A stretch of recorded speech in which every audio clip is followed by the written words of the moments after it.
This weekend, Caterham Motorsport rolls into Brands Hatch, one of the world's most iconic racing venues, and a circuit with this natural amphitheatre playing host to another British icon, Caterham.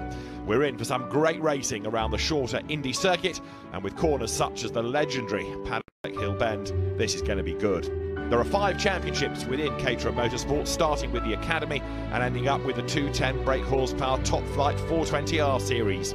The Academy allows complete novices to learn their racecraft and take their car through to the next level of the sport. And the higher up the motorsport ladder you go, the quicker your Caterham race car gets. The Academy is the entry-level rung, so we are all novices. You can't have ever held a race licence, so we're all new to this. You buy the car, and it's a complete package basically. You get the car, and championship race series, they put you through your licence and your medical and all the other admin to do that. This is our first proper circuit race, so we're all going to be, for the very first time, doing a standing start. Lights go out, all of us on there, down to Paddock Hill, which is a tricky corner at the best of times. So yes, it's going to be all flat out and hopefully a clean one all the way through. The first circuit race then for these new drivers, and Ben Buckley is the man on pole position. Will Rossetti lining up alongside, and then on the second row of the grid there is Lars Alexander Hoffmann, and one of the 2 sprint winners already this year, that is Justin Heap in number 88. The other one to watch is Ben Lopez Appleton, who starts 12th as the lights go out. We go racing. Great start made by Andrew Murgatroyd in the blue car from the 3rd row as they dive up towards paddock for the first time. Ben Buckley from pole, not getting away all that rapidly as they dive now through the right-hander of paddock for the first time. Tom Brown, one of those trying to gain places. Justin Heap, winner of a sprint already this year, also tries to gain ground, but they're learning all the time. And there's drama up at Druids as 1 or 2 drift out wide. Great diversity of lines, different levels of bravery being offered up as well. So downhill they come then for the first time of asking out of Graham Hill Bend. 2 sprints always start off the Academy season, and then you go circuit racing. And in fact, going rally crossing already, he's won there. That's Jonathan Moore coming out of Graham Hill Bend. He's got going again, but right at the back of the pack. On board here with Justin Heap, and he sees a sideways Murgatroyd ahead of him. He looks for a gap on the inside now. Make their way up towards the exit of Clark Curve. There is just about the width for Justin Heap to squeeze through on the inside, and that puts him 3rd. Diving into paddock. So Justin Heap up into the top 3. What can he do now about the race leaders? Ben Buckley from pole position has dropped back behind Will Rossetti. It's a 20-minute race. Can he fight back? The Academy, as ever, split into the 2 groups because there are so many drivers wanting to come and take part. Downhill then, Justin Heap doing his level best to hang on to this newly won place, but also not only is he wanting to hang on to 3rd, he's trying to and succeeding in catching up to the leaders. Rossetti leading Buckley then. And you can see how busy it is on board as they flick now left and right through Surtees and into McLaren. Drop a gear, turn right. You're attacking, you're defending all the time in a Caterham. The shape of these cars, absolutely ideal for great racing because you can slipstream so easily and you can overtake so easily.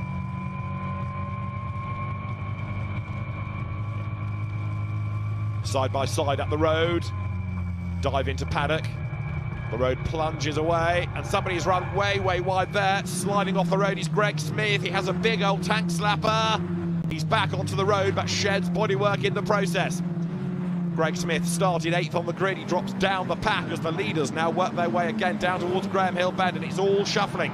Justin Heap working his way through to the front, and Lars Alexander Hoffmann going with him now as well. So that now means that being pushed down the order a bit is Ben Buckley. Heap 2nd, in fact, as they wriggle up towards Clearways this time. So there's the leader, Will Rossetti, who has made a break. 3 of them all in a line for 2nd, 3rd and 4th places now, headed by Justin Heap. Lars Alexander Hoffmann is next, and Ben Buckley next in the queue.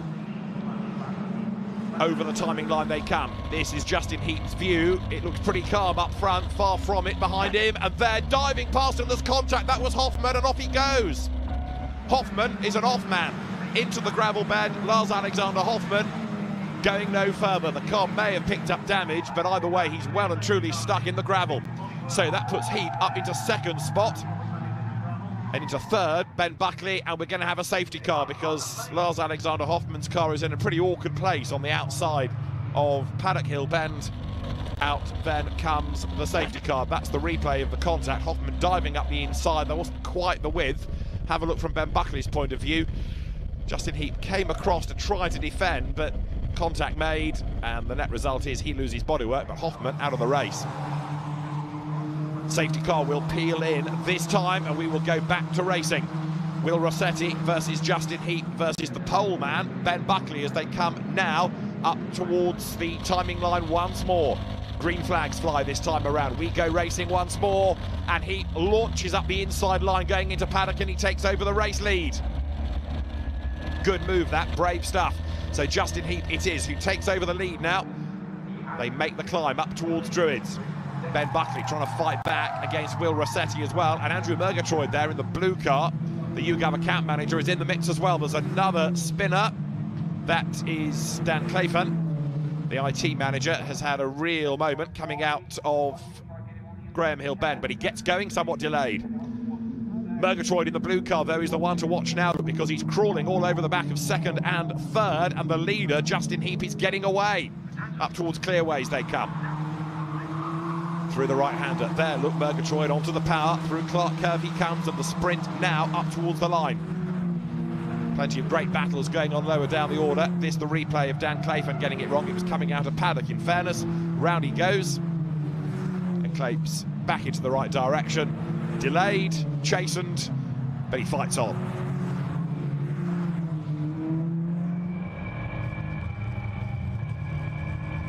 The field accelerating now up through Surtees, and Ben Buckley losing ground here. The cars turn through McLaren, but has Buckley got a problem?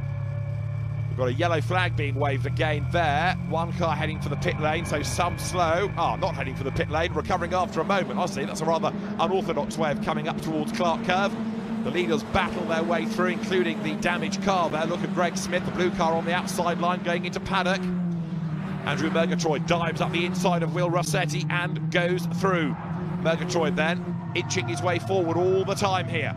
It's been a good drive, and you start to see who the real forces are going to be for the remainder of this first season of competition for them all. The remainder of the calendar is all about circuit racing. They've done the sprints, got that out of the way. Now it's about racing. And these are names that no doubt you'll find in Caterham Motorsport for many seasons to come now as they work their way up through the road sports, the 270s, the 310s, the 420s. Up front, though, Justin Heap is looking very strong indeed. He has been able to make a break as everybody else has been squabbling behind. Ben Buckley doing his best to stay in the mix, but after good qualifying pace, struggling now as the race wears on. So Justin Heap it is, inching away all the time from the rest of them, and it looks as though now he has got enough in hand to look pretty secure up front for a first ever circuit race win. Andrew Murgatroyd second, Will Rossetti third, Greg Smith running in fourth place, and you've got Tom Brown next in the queue. More task wheeling as they wriggle their way out of Druids, and Murgatroyd fends off Rossetti once more. Greg Smith, having shed bodywork, has this lighter car. Tom Brown next up, and then Ben Buckley down now in sixth place and falling away, suggesting he's got a problem of some description. For Justin Heap, though, it is going to be a race win, despite that involvement with Lars Alexander Hoffmann when there was the contact and it put Hoffmann into the gravel. Justin Heap survives. The car has lost bodywork, but no lasting damage, and he is going to come through and score a race winner, Brands Hatch. Justin Heap wins this first race within the Caterham Academy Championship for the Green Group drivers, and he wins by over 5 seconds from Murgatroyd and Rossetti, second and third. From pole position, Ben Buckley drops to sixth behind Tom Brown, Greg Smith fourth, Will Rossetti led but finishes third behind Andrew Murgatroyd, and Justin Heap is the race winner, and a great first circuit race for the Green Group in the Caterham Academy. There was a little bit of rubbing in a couple of the corners when people got a bit overexcited, but to get to the front and get away, keep it on the tarmac and win, couldn't be better. Absolutely awesome. So that now puts Justin Heap and Andrew Murgatroyd equal on points in the lead of the championship, with Ben Buckley lying third ahead of Tom Brown and Greg Smith, with Stuart Bell rounding out the top 6.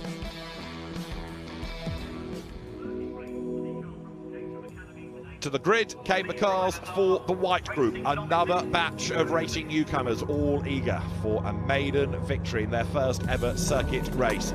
The sprint winners, Chris Moore and Dan Piper, locked out the front row of the grid, but a good start by Greg Monks put him into the mix on the run up towards the first right-hander of Paddock Hill Bend. Through on the inside though went Moore, and he was able to fight back as the cars sprinted their way down towards the hairpin at Druids for the first time.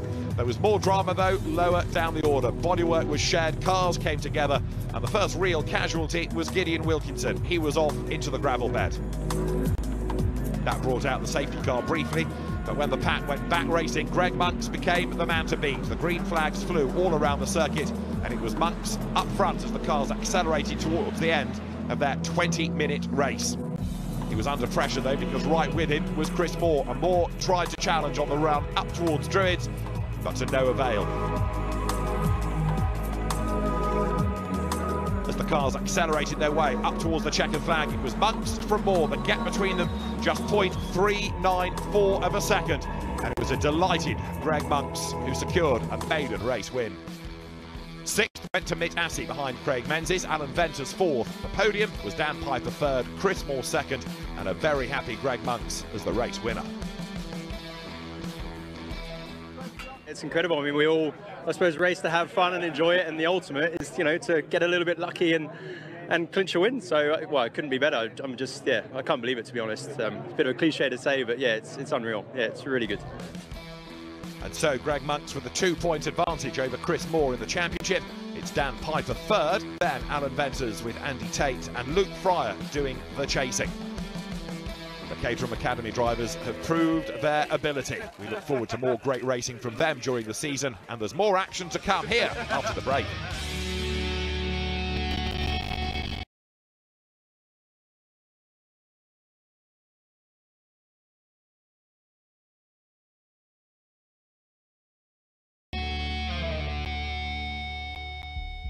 Welcome to Castle Combe in Wiltshire for another instalment of fantastic Caterham racing action.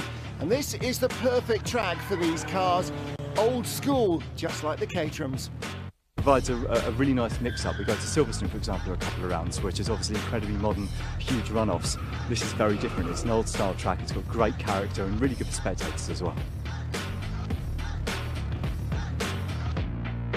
Not much runoff, very fast, very challenging.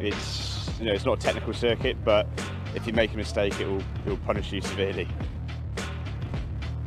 It's a good track. It's quite tricky. It's quite tight. There's not much runoffs, so it's pretty exciting. It's absolutely brilliant. Really fast, very challenging, especially Quarry, the first corner. Yeah, it's quite a ride. There's some corners that are very fast, where you don't need to brake very much to go into them, so you're right on the edge with the car rotating. You just want to maintain that momentum as much as you can. The chicanes are particular areas. If you make a mistake there, then that can cost you a lot of time. So if there's anything that disturbs you in those fast corners with it rotating, there's then not much runoff if you really lose it. Quite challenging just to get that right, so then you get a good run all the way along this front straight here. And then probably Tower. Tower's another tricky one as well. It's got those two chicanes which are all important, and there's not a lot of runoff here, which keeps you mentally focused, to say the least. Race time for the drivers of the Caterham Academy. All rookie drivers, novices who have never raced before. And Justin Heap is the man who has most wins. He won a sprint in Rockingham, and he's won the 2 races that have been held so far at Brands Hatch and at Snetterton. But it's close behind him. Justin Heap has not qualified well here at the demanding Castle Combe. He's only 8th on the grid. Lars Hoffmann, the white car, on pole, and Andy Lees on the outside of the front row. It is a full grid, 28 cars getting ready for the start in what are intimidating conditions for anybody, never mind a raw rookie. Angelos Alvanos, I wonder what he's thinking, the same as everybody else. Oh my goodness, I hope this goes well. Good start from the orange car of Stuart Bell, very good start from Stuart Bell. Lars Hoffmann leads into the little right-handed dink at Folly. On the outside, the pale blue car of Andy Lees, and we're on board with Alvanos. He's got the counter going for the 20-minute race so that he knows when they're on or approximately on the last lap, and that's a really good idea from a rookie, because one of the things you're not going to do in a Caterham in the rain on an unfamiliar track is count the number of laps. Alongside Alvanos at the moment, 15, Greg Smith, diving through on the inside, blue with a yellow stripe, and that is Andrew Murgatroyd. Murgatroyd second in the points at the moment. Hasn't had a win yet, but been very close. Everybody else trying to settle down. Nice light drizzle sprinkling what's an already damp track for these drivers. And these cars are, as you can see, road standard. Number plates, lights, wipers, handily in these conditions on just about everybody. Some of them have substituted the actual road number plates for nicknames and what have you. Oh, like Stuart Bell there. Oof, and little contact from behind. Well, it is very easy to make a mistake in these cars. 42 is the car that's got the damage. That's Ben Buckley. Obviously couldn't avoid the spinning car in front of him. So Stuart Bell and Ben Buckley out on the opening lap, and that's a real shame, because it's conditions like these that really add to your experience in a Caterham. Well, with 125 horsepower and road tyres, Ian Leslie won't be the last man, I think, to discover that power comfortably exceeds grip. Let's take a look again. This is down at the first chicane at the S's. And is Stuart Bell going to put the power down on the curbs? He is, I'm afraid, and that's never going to work in the wet. And while he's fishing for gears, he gets thumped solidly from behind by the unsighted Ben Buckley. Watch Buckley. He jinks around to try and avoid the spinning car, and unfortunately finds that it is blocking the road in front of him. There's nearly a couple of other innocent victims there as well. In fifth place with Angelos Alvanos. Looks like Lars Hoffmann is the leader. Right in front of us, Andrew Murgatroyd. So there you can see Andy Lees. He's currently in 13th place in the standings. Right behind him, the blue car with the red and blue highlights, that was Greg Smith, and trouble behind. That's a tyre squeal marks Ryan Errol heading in the wrong direction. Oh my goodness me, formation spinning just in heat, the points leader. And Andy Lees spinning in front of him. All safely gathered back up, but lots of ground lost by our championship front runners. Justin Heat was 8th on the grid. Looks like he's not going to finish much higher in the race. Safety car. That's to bring things back a little bit more under control. Let's take a look here as Andy Lees gets it onto the curbs. Right behind him, Justin Heat does exactly the same. They're going to have to learn these lessons a little faster. Back to green flag racing. It's Greg Smith, number 15, who leads now from Lars Hoffmann, the poleman. And in third place, Angelos Alvanos. Now, he's moved nicely up the order into the closing stages, as you can see from the timer on his dash. And when it gets to 0, he knows he's either on the last lap or about to start the last lap, I guess. However, right now, just as well it's got big old numbers, because right now he is very, very focused on the cars in front. This could be a big opportunity for Angelos Alvanos. Could be the first podium coming calling for him. Who knows where he's going to finish up. It's a little less miserable now. Down the inside goes Lars Hoffmann. This could work very well for the man in third at the moment. Keeps a nice tight line, cutting back in front of him, Greg Smith. These two are showing all the signs of potentially making contact. Oh, here. And Alvanos now, this is where you have to have a bit of experience on your head to try and figure out where to go. He's decided to go the long way around the outside. I think that worked well for him, coming down to the final corner. Down to camp pit entry on the left. Has he got the grip to hold on? He does. Leader in front, but Lars Hoffmann went around the outside. All these drivers in their third race ever. Behind in fourth place, number 5, Ben Lopez Appleton. And alongside as we crest Avon Rise and go into Quarry. They are 2 and 3 deep. Round the outside goes the 84 car. Andrew Murgatroyd picks up a spot. And who lies second in the standings. Lars Hoffmann leading. Greg Smith right behind. And then in third place, Angelos Alvanos. He has got Andrew Murgatroyd for company. Sweeping around the outside, Greg Smith being brave here. And that becomes the inside line. He goes back in front. Now as it's continuing to dry a little, we're getting really classic Caterham racing. Angelos Alvanos right with them, and again out of Bobby's, trying to find a way through. Through into the lead has gone 15, Greg Smith. On the inside though, Lars Hoffmann. He's a brave man who sits around the outside at Camp Corner when you've got a car inside you. Right with them now, Andrew Murgatroyd in fourth place. Looks like Ben Lopez Appleton, the number 5 car with the white nose, just ahead of 16 Maxwell Lynn. They're going 2 wide, they're going 3 wide over Avon Rise. Remind me, which is the next corner? Oh, it's a right-hander, so the left line there is not a good one in contact. Murgatroyd has the number 5 car, Ben Lopez Appleton, around the outside of him, and they touched wheels. Lopez Appleton loses a couple of spots. Watch, oh, in fact, they didn't. He realised he was getting in a little too hot and changed his mind. The car didn't like that. Through goes our points leader, Justin Heap, chased by Tom Brown.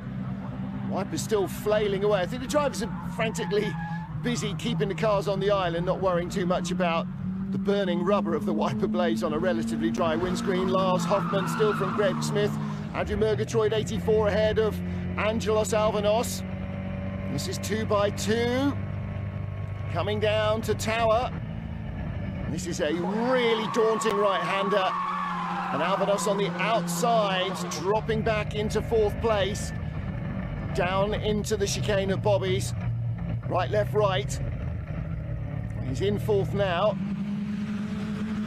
Cuts off Maxwell Lynn. There is the 22 car for Alvanos. Can he make it onto the podium? Looks like Andrew Murgatroyd in front is determined to try and stop him. Lars Hoffmann leads, Greg Smith in second. Oh, no, he's got a good run going here, Alvanos. Oh, jinks out from behind Andrew Murgatroyd. Murgatroyd might find, as he gains more experience, that moves like that, where you come off the corner and try and shut the door on somebody, particularly in a Caterham, A, don't go down well in the pack, and B, tend to end up with you spinning off, and Alvanos carrying a little too much speed, too shallow an entry there. Trying to hold it on the exit. Just slightly messed up Quarry. So easy to do. Come over Avon Rise, the car leaning one way, then you have to get it squared off and into Quarry leaning the other. The dynamics tend not to go well like that. Out front, Greg Smith, but again, Lars Hoffmann looking down the inside into Tower. Gets through. Down to Bobby's, the battle for third. Murgatroyd in front of us, we ride with Alvanos. Time has run out for Angelos Alvanos, so he knows that they're on the last lap now. Now, can he get inside? He can't. He's going to have to try and go the long way around the outside. He is not short of bravery for a driver who's only in his third race. Understeer there. Across the line, it's Lars Hoffmann from Greg Smith. And that by 36 hundredths of a second. Andrew Murgatroyd third. But the points leader, Justin Heap, came across the line in 6th position. So victory for the first time this season for Lars Hoffmann. Greg Smith and Andrew Murgatroyd completing the podium. Justin Heap limiting the damage in 6th. Lars Hoffmann, a first race win in the Caterham Academy. After the safety car in the race, so much stress behind me. Was yeah, fantastic at the end. So much fighting and real Caterham driving. Yeah. Got a bit worried when it started raining, when we were waiting to go out, and it was slippery when we got out, but it dried up towards the end. Managed to get a bit of a dry line and get the grip, and it was a good battle. Safety car really helped close everyone together, and I think I dropped back maybe to like 7th at one point, and then managed to gain a few positions. Quite a few people spun off in front of me, which helped, but it was mighty close at the end. Victory puts Lars Hoffmann up to 7th in the standings, but look at the top of the pile, just 3 points in it and a tie for 3rd place, with Angelos Alvanos only 4 behind them. And there's more Academy racing still to come here at Castle Combe.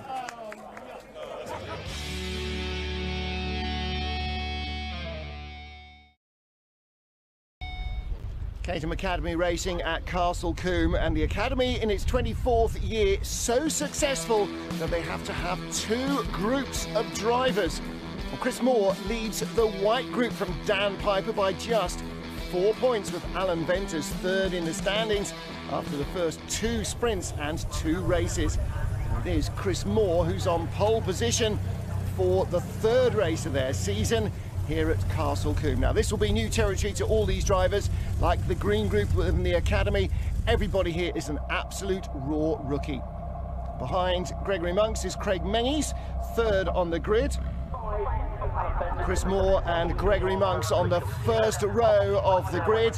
All these cars, as ever in the Caterham Academy, full road spec, but turned into racers.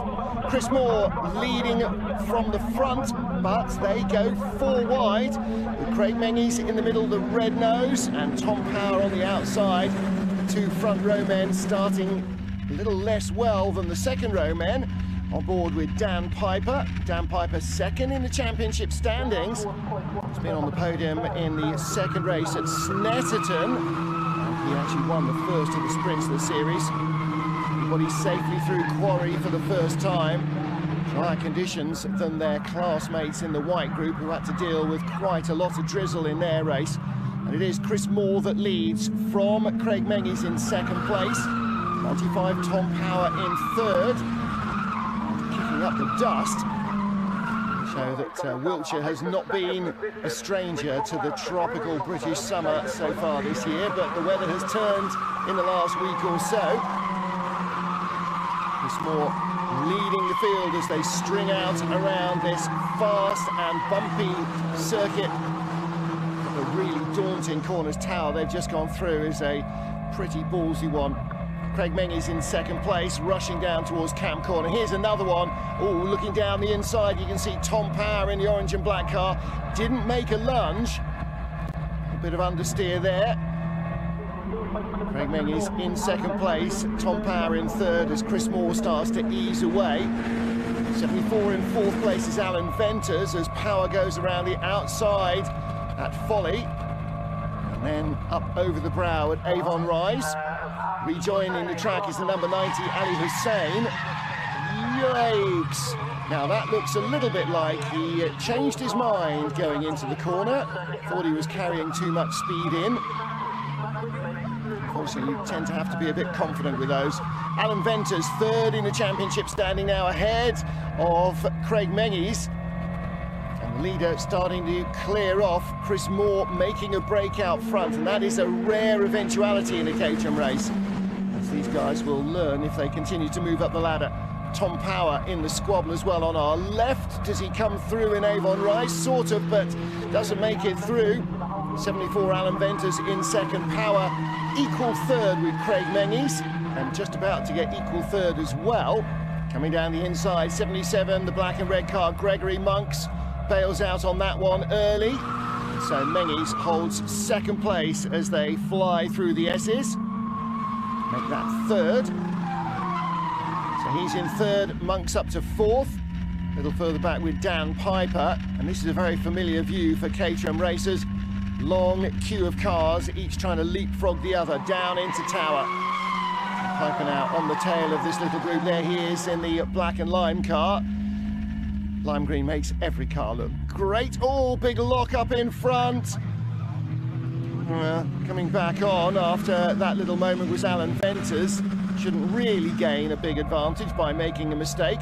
With Craig Mengies, what happens here? Does Mengies run into the back of him? No, he's alongside. There is contact. And then Ventus straight lines the chicane, comes out quite a long way in front. Craig Mengies holding everybody else up a little bit. Tom Power going around him. There from the other side, you see that Ventus has to bail on making the chicane. Ventus still in front of this little pack here. Tom Power trying to go the long way around the outside. Two wheels on the grass, gets away with it in the dry. And into Avon Rise. He goes through. Fantastic dice for second. The problem for all these guys is that Chris Moore, the race leader, is pulling away fast. Chris Moore, also the championship leader, and he's got no one to play with, which in its own is probably not the whole point of being in the Caterhams, but he is on his way potentially to another win. Now he's got to make sure he doesn't lose his focus, as these guys behind won't, because their adrenaline levels will be off the scale. For non-racing drivers coming into Caterham's, into the academy, this is a mainline adrenaline addiction that they're now starting. There's a few cars that will fuel it in quite the same cost-efficient way as the Caterham Academy car. Second, third, fourth, fifth, sixth, all together. There's the 28 car, Craig Mengies. Battle for second place then. 74, Alan Venters, just in front of Gregory Monks. But only just, and trying to sweep around the outside comes Tom Power, 95. Doesn't mind the outside line, does he? On board with Craig Mengies. Now he's going outside at Avon Rise. That turns into inside at Quarry, but the road is blocked because 77 Gregory Monks in front of him was on the brakes earlier because he was on the tighter inside line. The lime green highlights. Second camera car closing in from behind. Dan Piper with the lime green highlights around the outside of Alan Venters, and Venters loses it. Oh, and I'm afraid Mitt Assey couldn't avoid him. Looks like Mitt Assey has got a broken right front steering arm as well. He gets going again though. Well, watch Alan Venters in the 74 car. Just gets on the gas too early. Car spins. Mitt Assey has nowhere to go. Back with our second place squabble. Gregory Monks at the front of it, and a big moment for 95 Tom Power. Tiny contact there, Craig Mengies. Whoa! Gets a little too hot there into Bobby's. And around the outside, Tom Power recovers. Here comes Dan Piper. Unlike the two in front, he was not slow through the Bobby chicane. So down to Camp Corner, catching both of them. Deciding discretion was the better part of valour when it came to sticking his nose down the inside there, though. He was catching them fast, but decided not quite fast enough to get by. Right with him, 49 Glenn Moole. Moole has come from 9th on the grid. Dan Piper was 10th. Here is our race leader, Chris Moore, the man on pole position, the man who leads the standings way out front. He's already started lapping slower cars, gone by Aki Hussein, who had that lurid spin earlier. And the group behind him is starting to split up as well. There you can see 95 car Tom Power closing in behind 49 Glenn Moole. And Chris Moore in traffic. Got to make sure there are no mistakes here, particularly as it looks like it's starting to drizzle now. Good news, though, is that the checkered flag is awaiting, and Chris Moore is heading towards it for his second race win. He also won one of the two sprints, so the championship leader adds to his tally with victory in Castle Combe. Craig Mengies second at the line, but he's got a track limits time penalty. So too has Tom Power, who'll come across the line in third place. And the 95 car will drop down the order, as does Gideon Wilkinson in 99. He too has got 15 seconds of track penalties. Oh! And problem there. Last corner spin for 53, Nick Smith. Gathers it all up though. And gets to the checkered flag. So after the time penalties are awarded, no dramas for Chris Moore. He didn't have to battle anyone, so managed to keep it on the grey stuff. But it's Gregory Monks second, and in third place, Dan Piper. Confirmation of the result then for our white group. Chris Moore, Greg Monks, Dan Piper, the top three after everything is taken into consideration. Craig Menus dropping to sixth. So I was waiting for one of these guys to show up in the mirror, and I was scared to push it too hard just in case I made a stupid mistake, but yeah, I'm happy with the result, so good. Obviously I didn't want to end up in the bags, so just try to keep it clean and just be a little bit patient. Just kept my eye on the timer and just, I suppose I could see the minutes ticking away, but I could see I had a little bit more time to fight, so I wasn't in a rush to make any rash moves. It was very, a lot of dicing, a lot of passing, a lot of maybe some rubs as well. But yeah, all in the end, they finished the same as what was on the grid, so I'm absolutely delighted with that. Fantastic. Well, Chris Moore now with an extended championship advantage of a whole 7 points over Dan Piper and Alan Venters. Looks like this one is going to the wire as well. And next time out there at the high-speed Thruxton circuit.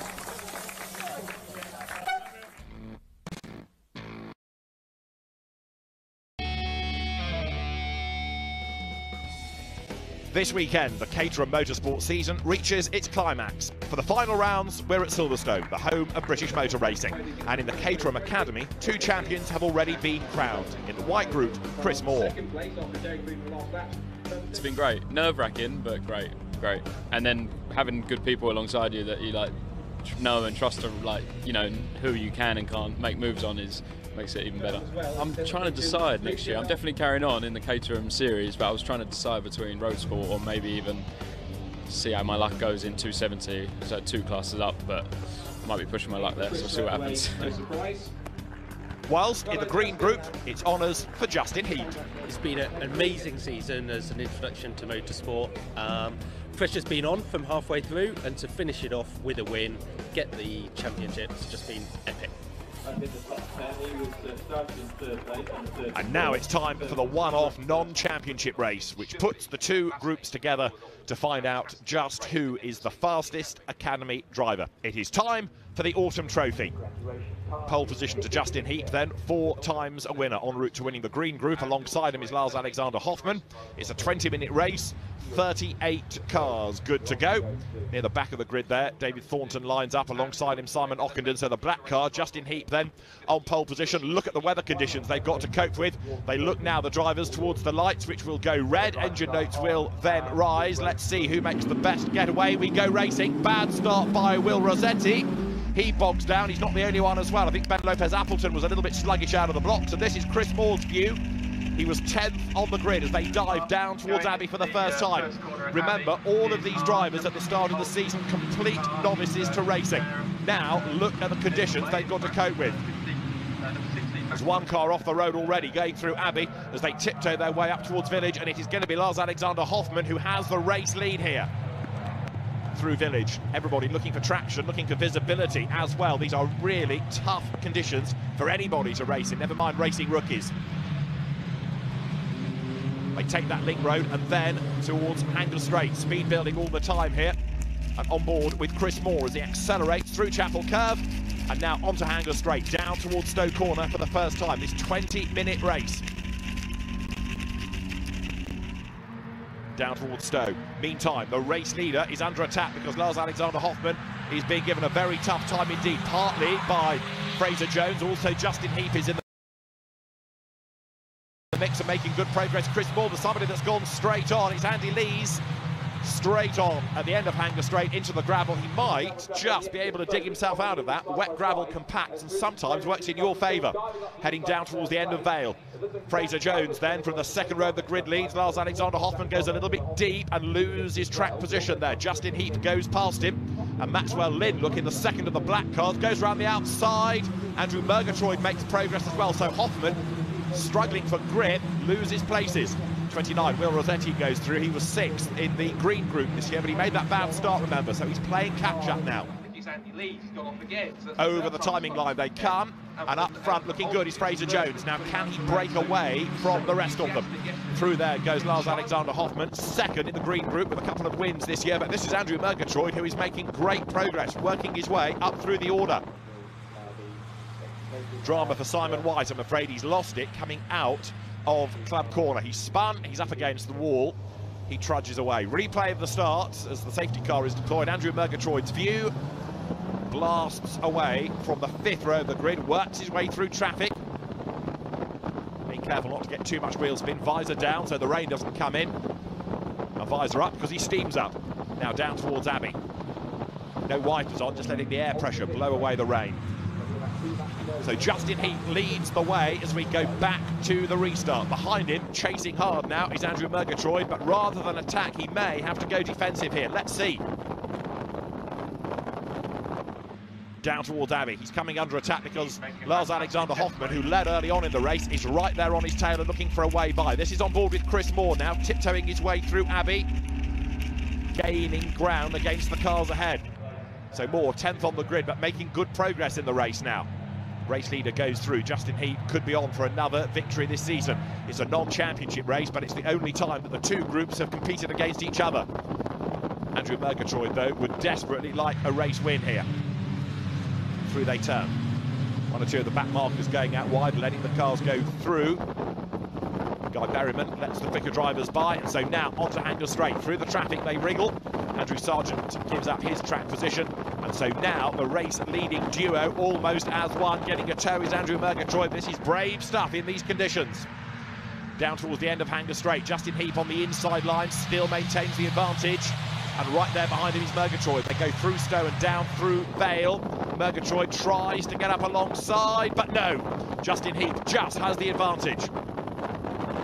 Grab a gear, clock ticking on down. Can they squeeze one more lap out of this? I think the answer is going to be no. They're just going to hit the time as they get down now towards the end of Vale. Through they turn, and the race leader, Justin Heath, looks as though he's going to be on target for the victory. Yes, he is. He sprints clear by 2 or 3 lengths. He comes now through club corner. There's the checkered flag. It's a fraction early, but it's a win for Justin Heath ahead of Andrew Murgatroyd and Lars Alexander Hoffmann in 3rd. And here, Chris Moore comes across the line in 7th place. And just to survive in those conditions is an excellent achievement, believe you me. A race win for Justin Heath ahead of Andrew Murgatroyd, with Lars Alexander Hoffmann taking 3rd. 4th, Ben Lopez Appleton ahead of Fraser Jones. Max Galt 6th, and Chris Moore, the other group champion, taking 7th place. Great drive, though, by a delighted Justin Heath. I slowed them down as the safety car was going in. I really went pretty slowly until the complex just onto the last straight here. It's super slippery coming onto here, so I gave it maximum attack out of there and created a nice gap and just held them off for the next lap or so. And I absolutely loved it. I mean, starting 9th and up to 2nd, that's not bad, is it? I had the new tyres on today, and it was like night and day compared to yesterday, and I actually just absolutely loved it. Yeah, it was a crazy race. So many times to lose the car, yeah, but yeah. It goes well. Celebration time on the podium for the Academy drivers, but out on track, the road sports are heading to the grid.